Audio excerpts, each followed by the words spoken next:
تو حج کے لیے جب نکلنا تھا نبی اکرم صلی اللہ علیہ وآلہ وسلم نے، تو پھر اس کے بارے میں کہا جاتا ہے کہ فلما کان یوم الترویہ، پس جب آیا یوم ترویہ یعنی 8ویں ذی الحجہ، توجہ الی منا، آپ صلی اللہ علیہ وآلہ وسلم نے مینا کا قصد کیا، ورکب النبی صلی اللہ علیہ وآلہ وسلم، نبی صلی اللہ علیہ وآلہ وسلم نے سواری کی، یعنی سواری کے اوپر آپ صلی اللہ علیہ وسلم بیٹھے، فصلی بها الظہر والعصر، آپ صلی اللہ علیہ وآلہ وسلم نے ظہر اور عصر کی نماز اور مغرب اور عشاء اور فجر کی نماز یہ مینا کے اندر ہی پڑھی۔ ثم مکث قلیلا،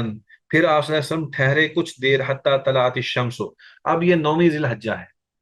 یعنی آپ علیہ الصلوۃ والسلام یوم ترویہ کو ظہر عصر مغرب عشاء یہ مینا میں جا کے پڑھی ہیں، اور پھر 9 ذی الحجہ کی فجر کی نماز آپ صلی اللہ علیہ وسلم نے مینا میں پڑھی ہے، اور پھر اس کے بعد جب سورج نکلا ہے تو پھر آپ علیہ الصلوۃ والسلام فاجاز حتی اتى عرفہ، آپ علیہ الصلوۃ والسلام نکلے یہاں تک کہ عرفہ پہنچے، فوجد ہاں جی، تو نبی اکرم صلی اللہ علیہ وآلہ وسلم عرفہ پہنچے، فوجد القبۃ قد ضربت له بنمرۃ، نبی اکرم صلی اللہ علیہ وآلہ وسلم نے دیکھا کہ ان کے لیے ایک جو ہے وہ خیمہ جو ہے وہ بنا دیا گیا ہے، قبہ بنا دیا گیا ہے نمرہ کے اندر، فنزل بها، تو نبی صلی اللہ علیہ وآلہ وسلم اس کے اندر قیام پذیر ہو گئے، حتی اذا زالت الشمس، یہاں تک کہ جب سورج ڈھل گیا، امر بالقصوائی فرحلت، نبی اکرم صلی اللہ علیہ وآلہ وسلم کے بارے میں آتا ہے کہ آپ علیہ الصلوۃ والسلام جب عرفات میں پہنچے تو آپ نے دیکھا کہ وہاں ان کے لیے ایک خیمہ بنا دیا گیا ہے نمرہ میں، تو آپ صلی اللہ علیہ وسلم وہاں قیام پذیر ہو گئے، حتی اذا زاغت الشمس امر بالقصواء فرحلت له، تو آپ علیہ الصلوۃ والسلام نے جب دیکھا کہ سورج اب جو ہے وہ زوال پذیر ہو گیا ہے، تو آپ نے حکم دیا قصوہ کے لیے کہ وہ ان کے لیے تیار کی جائے، فأتی بطن الوادی، تو آپ علیہ الصلوۃ والسلام پھر وادی میں آ گئے، یعنی عرفات کے میدان میں آ گئے، فخطب الناس، پھر نبی اکرم صلی اللہ علیہ وآلہ وسلم نے لوگوں کو خطبہ ارشاد فرمایا، ثم اذن، پھر اذان دی گئی، ثم اقام، پھر نبی اکرم صلی اللہ علیہ وآلہ وسلم نے وہاں پہ جو ہے پھر اقامت کہی گئی، فصلی الظہر، آپ صلی اللہ علیہ وسلم نے نماز پڑھائی ظہر کی، ثم اقام، پھر اقامت کہی گئی، فصلی العصر، تو آپ علیہ الصلوۃ والسلام نے عصر کی نماز پڑھائی، ولم یصلی بینہما شیئا، تو ان دونوں کے درمیان کوئی چیز بھی نہیں پڑھی گئی، نہیں پڑھی گئی کوئی بھی ان دونوں نمازوں کے درمیان کچھ بھی، گویا کہ سنتیں وغیرہ نہیں تھی، ثم رکبا، پھر آپ صلی اللہ علیہ وآلہ وسلم سوار ہوئے، حتی اتى الموقف، یہاں تک کہ آپ علیہ الصلوۃ والسلام جو ہیں وہ موقف یعنی عرفات کے اندر پہنچے، فجعل بطن ناقته القصوى الى الصخرات، تو آپ علیہ الصلوۃ والسلام نے اس موقع پر ثم ہاں جی، آپ علیہ الصلوۃ والسلام نے ثم راکب حتی اتى الموقف فجعل بطن ناقته، یہاں تک کہ آپ صلی اللہ علیہ وسلم نے اپنی اونٹنی کا پیڑ، کسوا کا پیڑ جو ہے یہ ان کی طرف کر دیا، الى الصخرات، پتھروں کی جانب، وجعل جبل المشاة بین یدیہ واستقبل القبلۃ، اور کیا آپ علیہ الصلوۃ والسلام نے جبل مشاۃ جو ہے وہ اپنے آگے کر لیا، اور آپ علیہ الصلوۃ والسلام قبلہ رخ ہو گئے، فلم یزل واقفا حتی غربت الشمس، آپ ایسی حالت میں ہی رہے یہاں تک کہ غروب آفتاب ہو گیا، یہاں تک کہ غروب آفتاب ہو گیا، وذهبت الصفرۃ، اور جو زردی ہے، شام کی جو زردی ہے وہ چلی گئی، قلیلا، تھوڑی سی، حتی اذا غاب القرص، یہاں تک کہ جب سورج کی ٹکیا غائب ہو گئی، دفع، تو آپ علیہ الصلوۃ والسلام نے حکم دیا نکلنے کا، وقد شنق للقصوى الزمام، نبی اکرم صلی اللہ علیہ وآلہ وسلم نے جو ہے وہ اپنی قصوا کی مہار اتنی کھینچ رکھی تھی، ہاں جی، وقد شنق للقصوى الزمام، آپ علیہ الصلوۃ والسلام نے تحقیق کھینچ رکھی تھی قصوا کے لیے اس کی مہار حتی ان رأسہا لیصیب مورک رحلہ، مورک رحلہ، یہاں تک کہ اس اونٹنی کا جو سر ہے قریب تھا کہ وہ جو کیا نام ہے اس کا، جس کو جس پہ آپ صلی اللہ علیہ وسلم تشریف فرما تھے، اللہ اکبر، کوہان،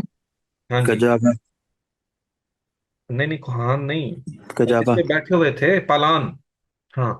تو نبی اکرم صلی اللہ علیہ وآلہ قریب تھا کہ اس اونٹنی کا جو سر ہے وہ پالان کے ساتھ لگا ہو۔ اچھا، حتی ان راسها لیصیب مورک رحلی ویقول بیدہ الیمنی، آپ صلی اللہ علیہ وآلہ وسلم اپنے دائیں ہاتھ سے اشارہ کر رہے تھے، یا ایہا الناس، اے لوگو، السکینۃ، سکینت اختیار کرو، ہاں جی، سکینت اختیار کرو، وَكُلَّمَا أَتَى حَبْلًا مِّنَ الْحِبَالِ أَرْخَى لَهَا قَلِيلًا حَتَّى تَصْعَدَ، یہاں تک کہ جب آپ علیہ الصلوۃ والسلام کوئی ٹیلا آتا ٹیلوں میں سے، ارخا لہا قلیلاً، تو مہار تھوڑی سی ڈھیلی کر لیتے اس اونٹنی کے لیے، حتی تصعدا، یہاں تک کہ وہ چڑھ جاتی، حتی اتى المزدلفہ، یہاں تک کہ مزدلفہ پہنچ گئے۔ فصلی بها المغرب والعشاء، تو آپ علیہ الصلوۃ والسلام نے وہاں پہ مغرب اور عشاء دونوں پڑھی ہیں، آپ صلی اللہ علیہ وسلم نے وہاں پہ نماز پڑھائی، مغرب کی اور عشاء کی دونوں،